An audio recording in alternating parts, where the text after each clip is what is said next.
know what to talk about at this point. I have a story. Okay. I have a story. And this isn't going to come out for like another month, so it'll be okay. I mean, the statutes of limitations, it's already okay. Statutes of limitations. Yep, the statutes of limitations. I know, I'm saying it wrong. So for July 4th, I haven't told you any of this, have I? No, I haven't heard any stories. Okay, because I told Josh about it, and I told Goose about it, and a couple people yesterday who were just listening to me like rant. I've never really met his friends before. I've met maybe one or two, but there was going to be like 8 people there, and it was all his guy friends, and then they all had girlfriends, and so it was me and my brother were like the last 2 people. That's never a good feeling. It was Because then everyone else that doesn't know you guys is like, oh, that couple looks a lot alike. It was weird. And my brother's like a quiet person, and I thought that in his friend group he would have been more active and like get to see his true colors.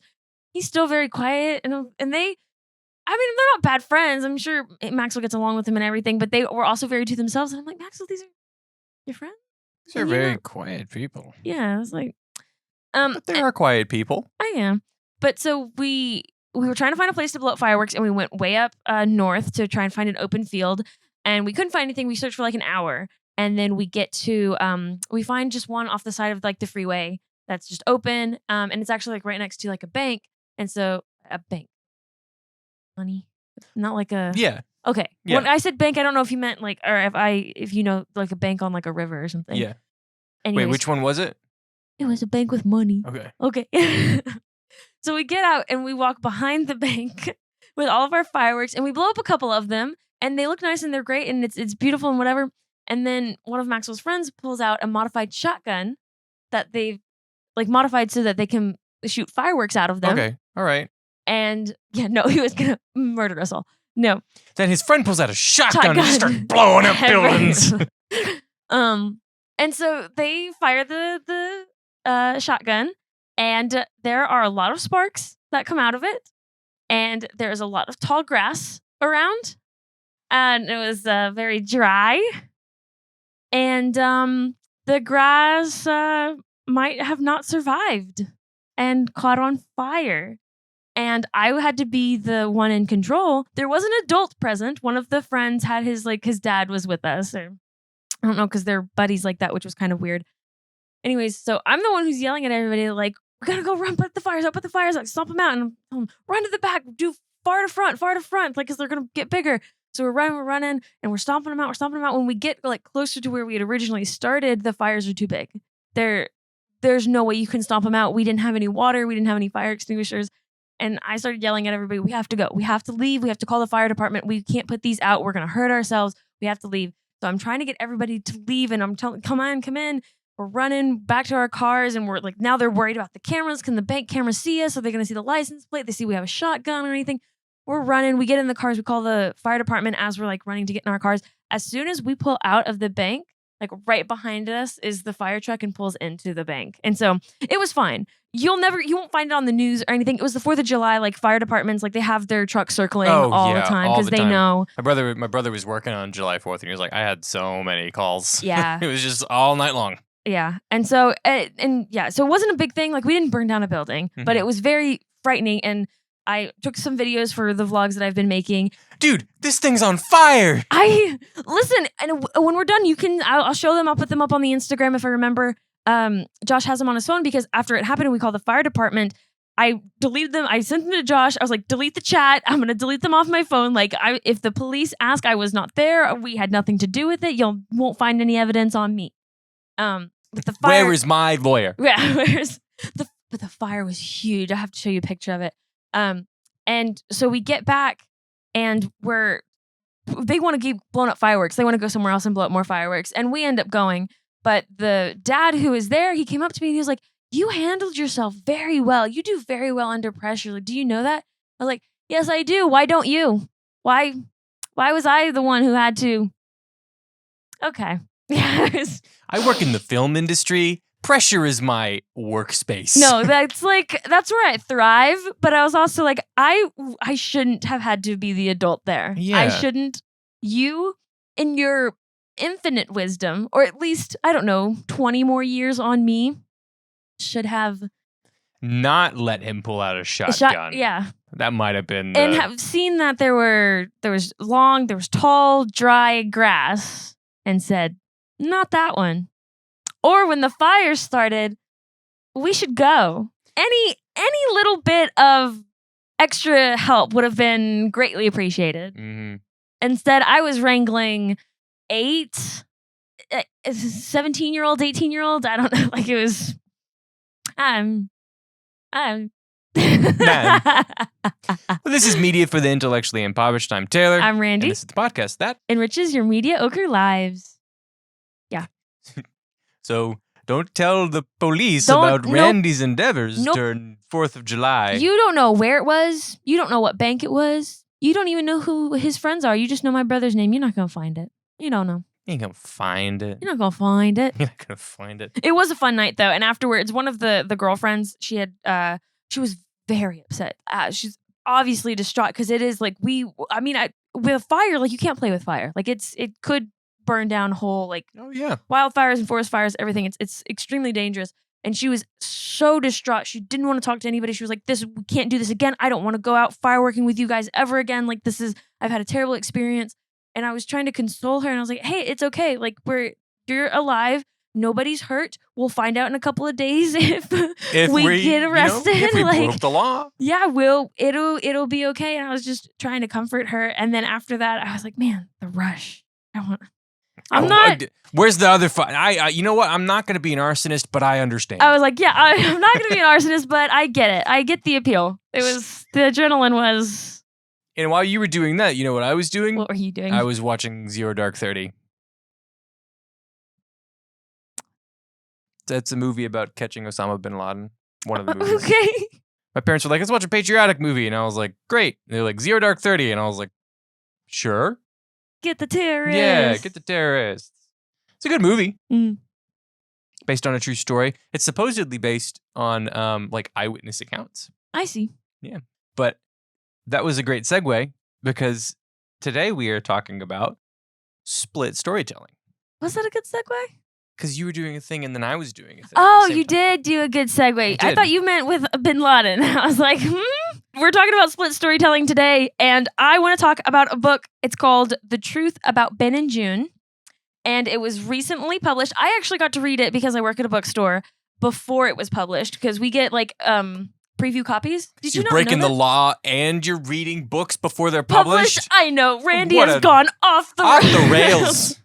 She's unhinged. It was because we have all of the books. I forget there's a specific name for those types of books, and I don't remember them right now, but we have a full stack of them in the back, and they encourage us to read them, and nobody ever does. The covers aren't interesting, and it's not. Yeah, I mean, how are you supposed to judge them?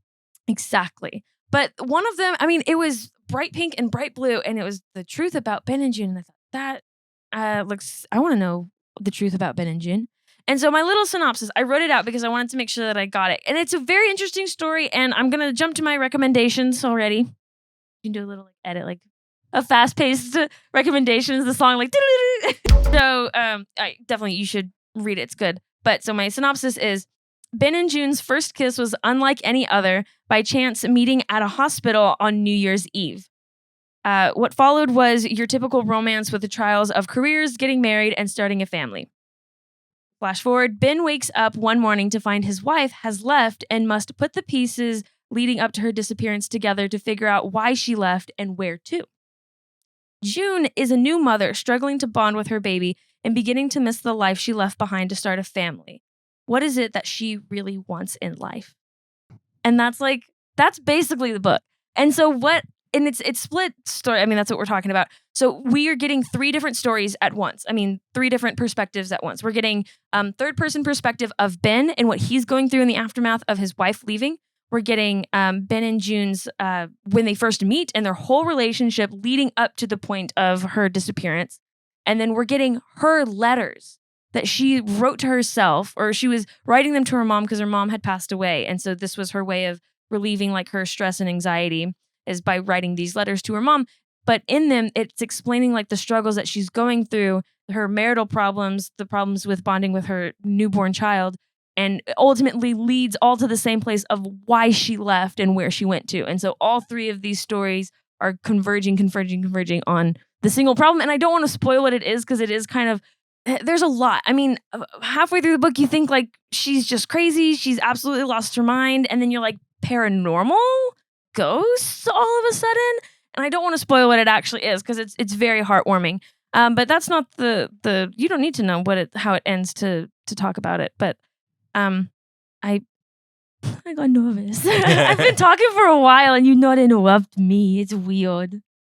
Well, you were excited. I am excited. It's a good book. Yeah. The new cover is just blue. The one that I read was pink and blue, and this one's just blue. It should be pink and blue because it's two different things. Exactly. Split storytelling. Yeah. Well, split storytelling. Mm-hmm. I think we say what it is?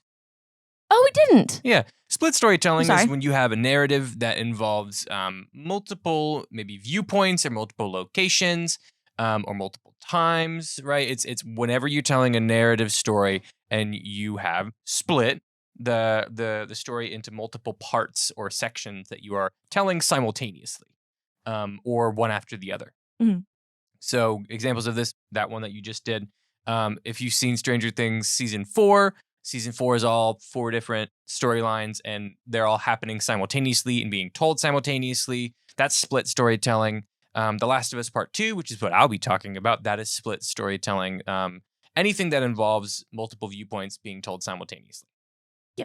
And there's also like the Percy Jackson series and Heroes of Olympus, where every chapter is we're following a different character. I really liked Percy Jackson growing up. Mm-hmm. And so I was trying to figure out like why.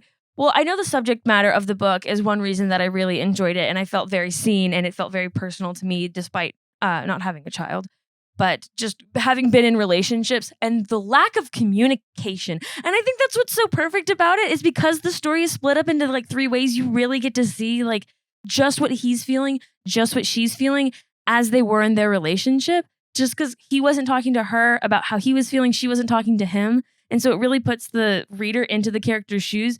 I mean, the thing about it and what's great is dramatic irony because we know that like, oh, this is the problem. And if he would have just done this, then it would have been solved. Or this was her problem. And if she would have just done this, then he wouldn't have been mad. And had they talked about this when they first got together, then none of this would have been wrong. Oh, yes. Split storytelling is a great spot for dramatic irony, which is when the audience knows things that the characters in the story do not. It's an excellent opportunity to start doing that kind of stuff because you have these multiple viewpoints and they might be affecting one another. And you as the audience might know, oh, this is affecting this thing because of that. Mm-hmm. But the characters don't know. And seeing that and being like, I know the thing is really nice as an audience member. It's a great way of storytelling to create mysteries and to create thrillers because it's an easy way to immediately create tension using dramatic irony because, again, you know what's going to happen and you want the other person to stop because they'll ruin the plan of the other person or anything. And leading up to the very end, I mean, the resolution of this book is the last 3 chapters. That is what we get for resolution. But imagine, so I don't know, 14/15ths or like the majority of the book was just tension and dramatic irony, and it all building until finally you get release in the last 3 chapters. Did you say 14/15ths of the book? Yes, 14/15. Good. I was just clarifying because I didn't know if you meant 14 or 15 chapters. No. But no, you meant 14 out of 15 parts of the book. I was going to do 15th, 16th, or a 15 out of 15, 16th. Go on. 15, 16th out of the... Thank you! You know what? I was great in math. I got... I passed my AP test, my AP calculus test with a 5. I was the only person in my school to do it. I got a 4. And so what, I wrote down a couple of like things and I can't wait for you to talk about. I mean, I've seen The Last of Us too. And so, a lot of these things are going to be able to go between. And I was thinking, what makes it really good? I mean, the tension, you have to start your story with an obvious goal in mind. Like that's the only way. It sounds kind of obvious, but the way we've talked about the way that we create stories and how you start with a problem or you start with relationships and things like that. With split storytelling, I feel like you really have to start with where you want to end up and really work your way backwards. Oh, yeah. You have to... split storytelling works, I think, best if you know what the end goal is in the story. How does each character end up in this spot? Mm-hmm. Because if you don't have that, like, end goal in mind. You might have an idea of like where they both start, but if you don't have that end goal in mind, figuring out how they get there is going to be really tough. And even seeing, I think that would be really cool. I could probably find examples. I mean, Better Call Saul and like Breaking Bad are the first ones that come. I mean, television shows do it a lot because you have to keep your audience entertained for so long. And so a lot of the times, especially with a large ensemble and sitcoms and things like that, you'll be following two stories that don't necessarily like tie in with one another. It's a lot more interesting and I think fun when they end up tying in at the end. But it's interesting when you do get that like ending, that end goal, or that I don't know, resolution or problem that occurs at the end. You get that like brief at the beginning for maybe, I don't know, 30 seconds. And then you cut to each of their storylines and you're wondering, well, how are we going to get there? How is she going to get there? How is she going to get, they're going to have to meet at some point, and then they're going to have to, and then and then who? And yeah, I mean, Phineas and Ferb does split storytelling really well. We should have brought that up. Split storytelling is insane. The writers I'm so glad because that is it. That's, I mean, they have 3 different storylines that in every episode. They based it on an improv style. It's called the Herald. So the Herald style improv it's A, B, C, A, B, B, C, A, C, A, B, C. So it's 1, 2, and 3, right? The first you set up scene 1, you set up scene 2, you set up scene 3. Then scene 1 and 2 interact with each other, and scene 2 and 3 interact with each other. And then scene 1 and 3 interact with each other, and then 1, 2, and 3 all coincide. Yeah, that makes sense. Yeah. Yeah. I had to write it out. I couldn't. I have my little notepad in front of me with notes and scribbles, and it makes sense. Yeah. And so that's that style of comedies is that split storytelling. You've got 3 things going on, then they interact with each other a little bit all together, and then finally they all interact with one another at the end, and then there's the resolution. But that is Phineas and Ferb is a great representation of split storytelling. Now I'm like angry that I didn't think of it. How are we that dumb? You thought of it. Yeah, I mean, I'm just a genius. And I like binge watched Phineas and Ferb all the time. Like you just put it on the background, and it's so good. It's incredible. Okay, but so I tried to figure out like what. So dramatic irony is one of what you need to. Not what you need, but it makes the story better. I mean, and that's you kind of can't avoid it with split. As long as your story connects, you are going to have dramatic irony when you have split. Yeah, it is a tool for you to use and to be aware of it. Being aware of these things, whether or not you use them, is very helpful. Because it's like, oh, well, I accidentally wrote dramatic irony. Great, let me use that to my advantage. Continue writing. My other thing is like heavily developing your characters. And especially with large ensembles, creating characters that can stand alone, that aren't, their personality isn't hinged on somebody else. Yeah. Yeah. And sometimes the characters don't start out that way, but that's okay. You can develop characters over time and over the course of the story to create strong characters. Characters, they have to be based in reality, and they have to have true struggles, true relationships, and true... You can back me up now. Okay. So yes, split storytelling. Yeah, like she said, please repeat everything that I just said. Please, literally, just yeah.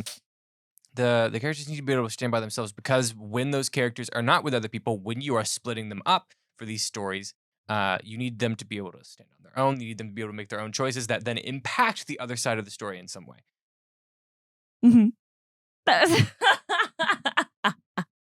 I said this was gonna be a rough one. We're only 20 minutes in. Yeah. Ask me questions. No, I don't like asking questions. Ask me questions. You always write questions. I know. I'll figure out some questions, but I did want to say more about developing characters and having them stand alone, because when you don't, I mean, it's very obvious, and then it becomes boring to watch those characters. When you have like 2 best friends who are suddenly like split up, and you're following both of them. Like maybe they're trying. The first thing that comes to mind is like Friends, and Chandler and Joey, who are roommates for the longest time, and then suddenly Joey he's got a big acting gig, and he wants to live in his own apartment now. And so then we're going back and forth between what Chandler's doing as like a bachelor and has his own place, and what Joey's doing in his own place.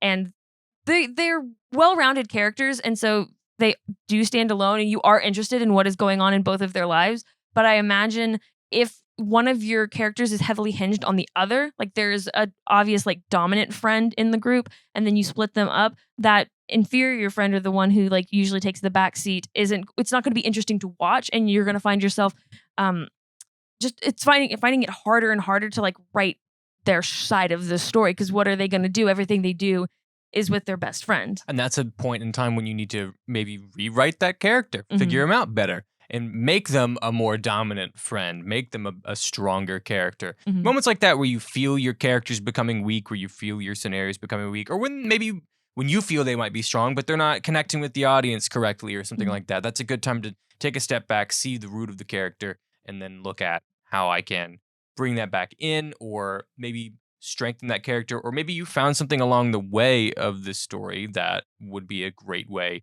to strengthen the character, something that impacted them strongly, or maybe throw something at them and make them have to deal with that new thing, right? So maybe your best friend dies in a car accident, and now this guy is by himself and he's lost his best friend. Now where does he go with that? Like and then as he's dealing with all of this grief, he finds a girlfriend, but you know, he has to navigate the grief of losing his best friend with this love of finding someone new without. Maybe he doesn't want to let her know that his best friend just died in a car accident. Maybe he caused the car accident. You know, there's a whole lot of avenues to take when you put that character by himself. That was the trouble that I was having. My short film, it has split storytelling in it, and I'm sorry that I always bring it up. I recently listened to the last 3 episodes of the podcast or something like that, and I realized how often I talked about my short film, and I was like, I'm annoying myself, but I'm gonna do it again. I was having the problem where I feel like my female character is very strong, and I love her story. I love the message that she's bringing, her struggle, the way that she like finds her way out of it. And I just wasn't liking the guy side of the story, and it felt too hinged because of where I needed the characters to end up. I was trying to work backwards, and in that, I was having him rely too much on what her actions are and what she's doing and what she's going through, that it became almost like the same scenario. They were almost the exact same person, just different genders in different times. And so at some point, just being so frustrated with it and not liking it at all, I had to completely scrap like half of my script, his entire story, and decided to just rewrite it without the context of her in it. Just what would this character do with this struggle that he's going through right now? And just have him end in that same place that she's going to end up in. And I actually really like it now. I do need to go through and rewrite a couple of things and just kind of tie in the two of them, because again, dramatic irony, and you want them to kind of play off of each other as they go. But that's kind of, at this point, I've realized, a last step instead of starting with that, trying to make them connect and get to the end goal at the same time. And that's things that you learn when you start writing these kinds of stories. And especially, I think split storytelling is one of the more difficult kinds of stories, because it's not like you're writing one story, you're basically writing 2. Because each story may have the final climax be the same thing, but all the rising actions that get them there are going to be completely different because they're not in the same place, if they do meet up at all. In some stories, you might have separate climaxes entirely. The characters might never meet up, but you might be telling 2 stories at the same time because of the way the themes tied together, or the metaphors behind the way they tie together. And there can be continuation of the story. So The Last of Us 2 does a really good job of doing split storytelling. Their approach to it was telling one story nearly all the way through until the 2 characters, so Ellie and Abby, meet for the first time in person. Well, not the first time, but there's the spurring action, right? So the 2 of them meet, and then something happens. The game came out 2 years ago, and it's Game of the Year. I'm gonna say it. Joel dies and is killed by Abby. What? You've seen the Joel game. dies? You've seen the game. What you know what happened. Ellie witnesses this and like sees their faces and figures out where they're going, and then goes on this hunt to go find and kill Abby in like a revenge thing. The beginning of the story is Ellie going through and attempting to find Abby, only to never find her, and eventually plans to go back. But then Abby comes out of nowhere and she meets up with her accidentally, and then once they meet up, basically as soon as you see her, bam, hard cut to the beginning of the story on Abby's perspective, which a lot of people were mad about, because they're like, you don't want to play as the killer, but I'm like, that's not the fucking point of the story. Anyways, then you play through Abby's entire story, seeing how the actions of Ellie have affected Abby in ways that you might not have realized while playing through Ellie's story. And that's a really good way of introducing like this concept of the revenge cycle. The things that you're doing are causing more problems for people that you don't even know. You're killing people that were friends. These people were nice. You start to feel for these characters that are in Abby's side of the story that you know are going to die because you killed them. Until finally you meet up with Ellie at sort of what you think is going to be the final climax of the story, but it's not. The two of them split up again, and then you play as Ellie one last time when you find out that Abby's still alive and out somewhere, and then you go meet her again, and this is the climax of the story. And that effort of like telling that second story, getting all the way up to that what everyone believes is going to be the climax, and then taking that away from us, and then getting an opportunity to see what life could have been like for Ellie had she given up this revenge, this cycle of anonymity. But she doesn't. She chooses to continue, and the impact that has on her for the final end, like the actual ending of the story, and the metaphors behind the metaphors behind the scenes, and the way that the story ends so sad, whereas you had such a happy moment that could have been the ending. It the way that it impacts me as a player, as the audience member, in the way that I believe it was intended to impact people who play the game, is phenomenal. And it's brilliant because we were able to see the second perspective, because we got to see these characters and feel for Abby's side, and the characters that she meets along the way, and the people that are important to her, and how Abby has now become important to us. We would not have that had they not taken a split storytelling perspective. I love it when games do that, or not games, just media in general, and when they do it well. When you have fallen in love with these characters and suddenly you see the villain side of it. I love how it's a trope. It's villain to something. Villain to lovers, villain to besties. Something like that, but not besties. It's just getting to see the villain in a different perspective. I love humanizing villains. I love seeing them like they had a reason for what they did, and it's so good. But to see the gray of it all, that it's not all black and white. Like, you for the longest time think that Ellie is like she's the best and she's saving everybody and she's doing what she can, or Joel's the best even. I mean, that was basically the story of the first one, is that he's trying to help save the world and then is selfish at the last moment. Mm-hmm. And then seeing the gray of, okay, well, she's bad and she's killing friends and like people who have lives and who just want to survive as much as she does. And then you see Abby, who wants revenge on what Ellie's done, and just the whole world is just gray. It's like, yeah, and the perpetuation of that cycle is what makes the story continue, and that's the driving point behind the narrative. Without that cycle, there would be no story. But without that split, without that second story that we get to see, there wouldn't be an impact behind the climax. There's no message, or there's no themes or anything like that. Morality. It would just be an action. It would just be action, action, action, action. If you want to have good split storytelling, you need to have strong characters that can back up that story, that we can empathize with on both sides, and you need to have a good way for them to they don't have to meet up. Like I said, they might end the story never meeting up, and that's okay. But as long as you find a way to tie those two stories together somehow, themes, morals, metaphors, however you choose to tell that story, as long as you can tie them together well and get that point across, then that's what it's all about. You kept talking and made me lose the thing that I wanted to say about.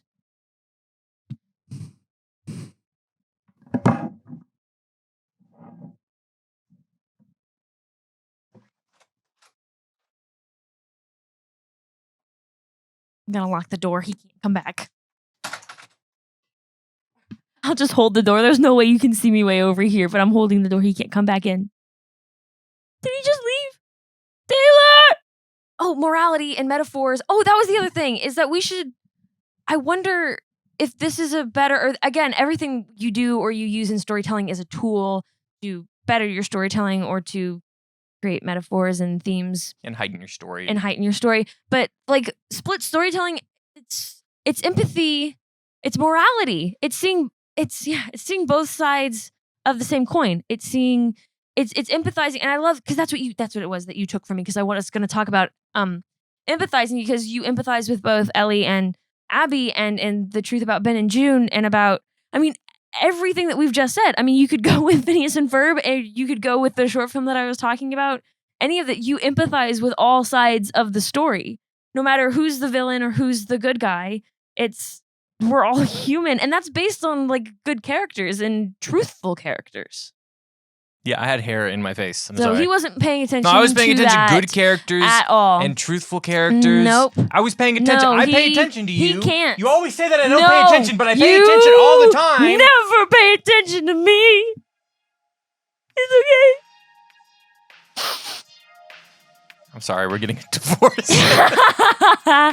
Guys, I'm sorry. This is the end of the podcast. And is it a chance to talk about morality? Is it a chance, split storytelling, a way to talk about the good and evil? Yeah, I mean, it's a way to do whatever you need it to do. It's a tool, right? So whatever you need to talk about is. But yeah, everything's a tool. Fuck you. I'm trying to get to the fucking specifics of it. What can this specific tool do for you? Yeah. It's a good way to look at morality. It's a good way to empathize with characters you might not typically see that side of. It's a good way to open your story up for your characters. It's a good way to give them opportunities to see what life is like without other characters. Like you said, dependency characters that are codependent. If you put that in your mouth, we're gonna have to break your jaw to get it out. Break my jaw to get it out? Yeah. It's like putting a light bulb in your mouth. Because your mouth, you can get things in your mouth that are wider. I don't want. What are you gonna say? Well, you can open your mouth a certain way, but the way that your mouth is shaped, you can get things in there that are like light bulb shaped, but they don't come out very easily. Mm-hmm. I could think of something else if you gave me a second. I don't like the way he's looking at me. You said give you a second, and I was giving you a second. Oh my god! You just don't like doing this podcast with me. That's what it is. That's really what it is at this point. Not when Randy has an empty stomach. Not when we have to do 4 of these in one day.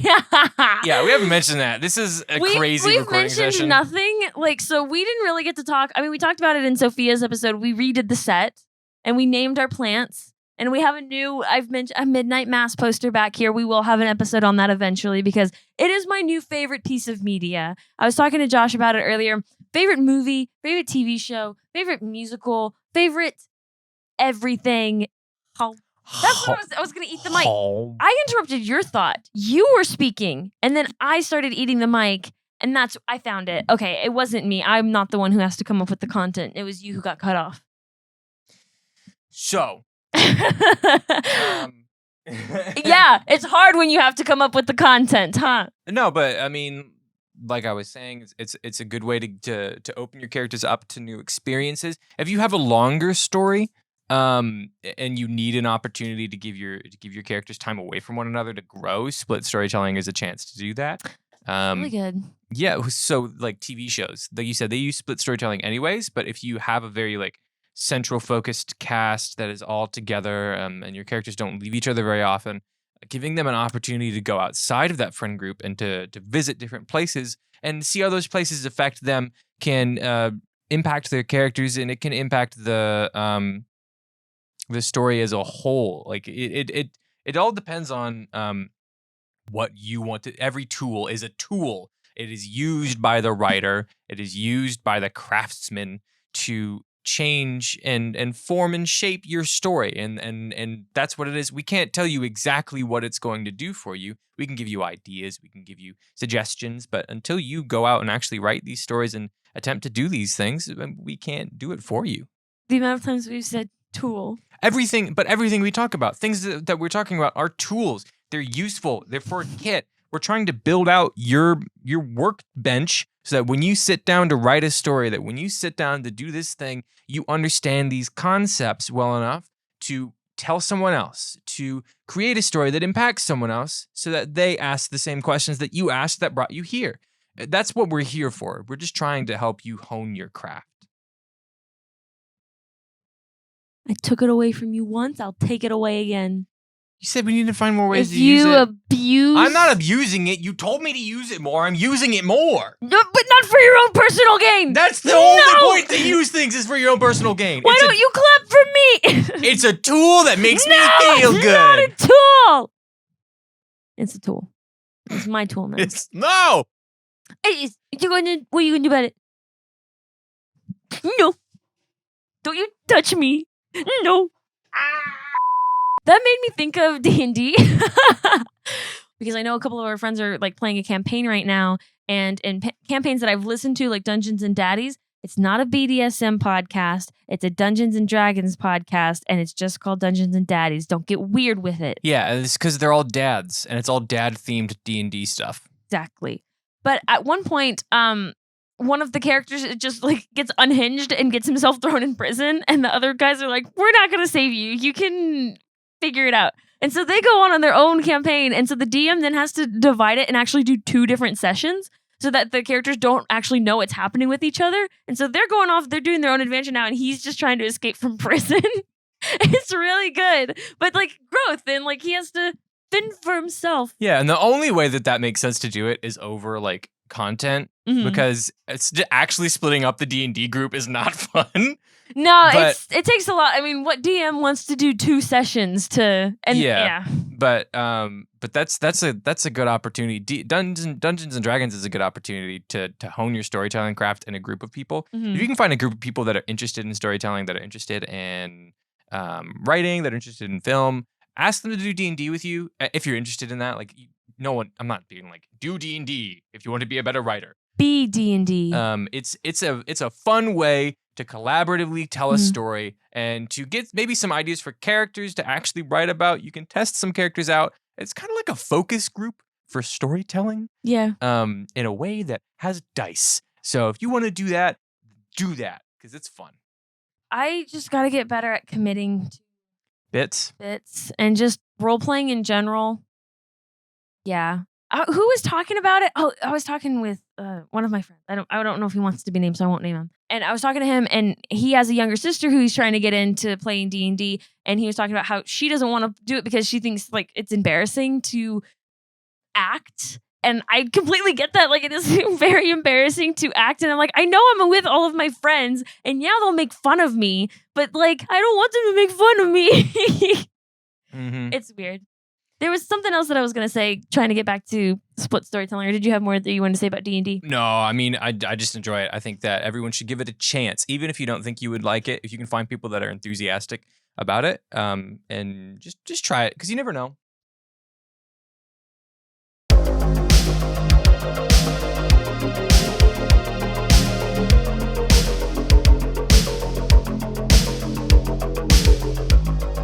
Back to split storytelling? No, it's almost time. Yeah. We should just go ahead and wrap it up. Yeah, let's wrap it all up. So, split storytelling, what we talked about for 45 minutes before this little bit. D&D, it's split storytelling. We got there. Split storytelling, yeah. You can. For the DM, I mean, the first session, the DM has to figure out how to get everybody on the same page. And that's true. Because everybody's coming in with their own stories. Everyone's told their own stories, and the DM must then take those stories together and create a story for everyone to enjoy and everyone to interact with. I think that split storytelling is the best tool. Tool. If you say tool one more time. Tool. I think that it is an amazing way to write empathetic characters, or write characters that the audience is empathetic toward. I mean, because it gives you an opportunity to, like you said, see both sides of the coin. You can see the differences between the characters, but also the similarities, and then that can then bolster your themes. It can show you that maybe these people aren't so different. Maybe these people are the same, or maybe these people are different, and why is that important, and things to that nature. Yeah, maybe these people were more similar than you thought. Maybe they like are basically the same person, and that's why they don't get a lot. Yeah. The stories that I have seen with split storytelling, They can vary from horror. They can be comedy. Oh, it can be they can be all anything. genres. It is a very versatile tool. It's a good way to open up that discussion because you can see more than one person interacting with maybe the same things, maybe different things. But seeing multiple people in interacting and having their own uniquely complex lives opens up a lot of doors in narrative. Yeah. Do you have any recommendations? Recommendations.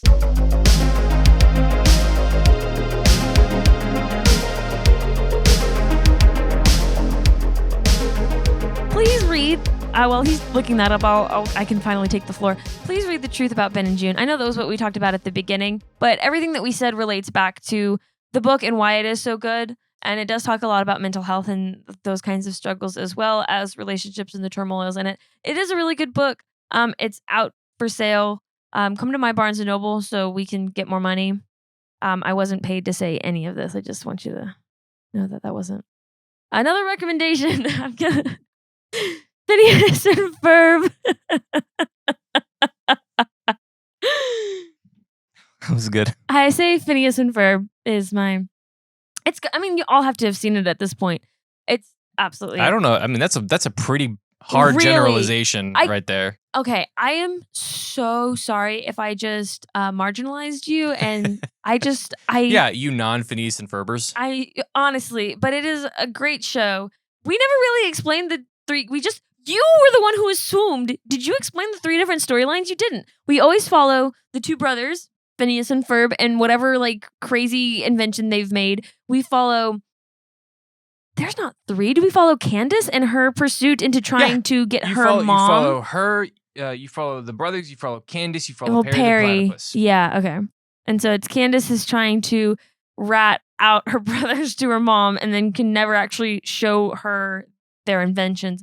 And then Perry the platypus is really on his... It's not. I mean, it eventually ties in at the end because it's always Doofenshmirtz who gets rid of their inventions.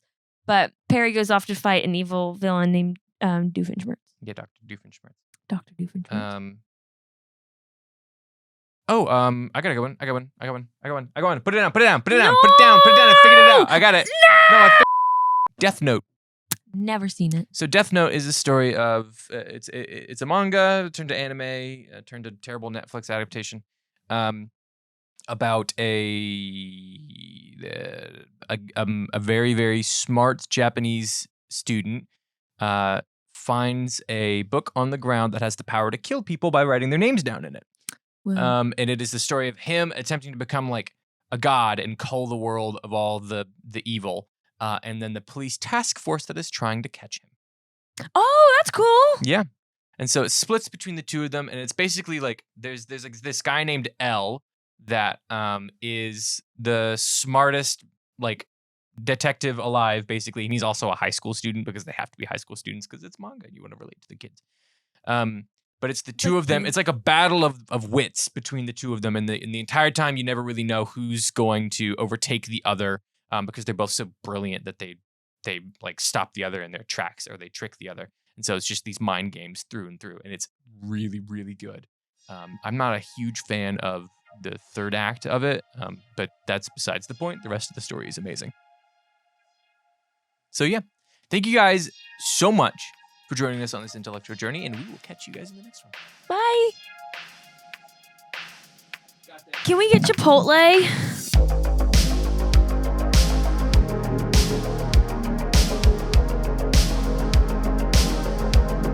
Media for the Intellectually Impoverished is a Media-Lite production, edited by Trey Taylor Smith. And produced by Miranda Randy Zaves.